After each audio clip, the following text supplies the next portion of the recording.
produce or radiate light due to internal processes or chemical reactions. Examples of luminous objects can include a fluorescent bulb. They become visible to our eyes because they either reflect light from a luminous source or transmit light through them.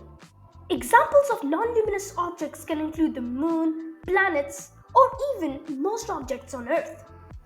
Light is a form of electromagnetic radiation consisting of photons that carry energy and travel as waves.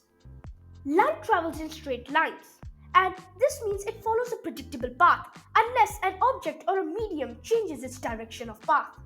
Light carries energy, and this energy can be absorbed by objects, leading to various effects like heating or chemical reactions.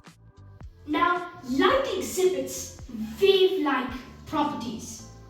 I hope this looks like a wave, but then these wave-like properties can include examples of wavelengths and frequencies, and they can undergo phenomena like diffraction or interference. Light can travel through a vacuum, which is the absence of a matter, at astonishingly high speeds of about 300,000 kilometers per second. It seems to be the cosmic limitation to speed and is the fastest thing there is. Now, the electromagnetic spectrum is a continuum of all electromagnetic waves, and this includes visible light. And you might have heard of that term before. And this visible light is a small portion of the spectrum. Now, what is this visible light? Our brain is able to perceive different types of colors in the visible light, and each of them have a different range of wavelengths.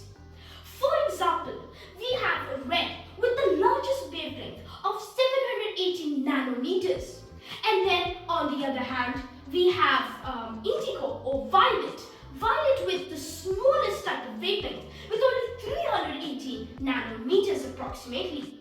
So to remember all of the colors in the visible light, we have this term ROYGBIV, which stands for each of the colors red, orange, yellow, green, blue, indigo and violet. And as we can see, they range from the largest to the smallest wavelengths. Now finally, if you want to talk about only one type of color, for example in our lasers,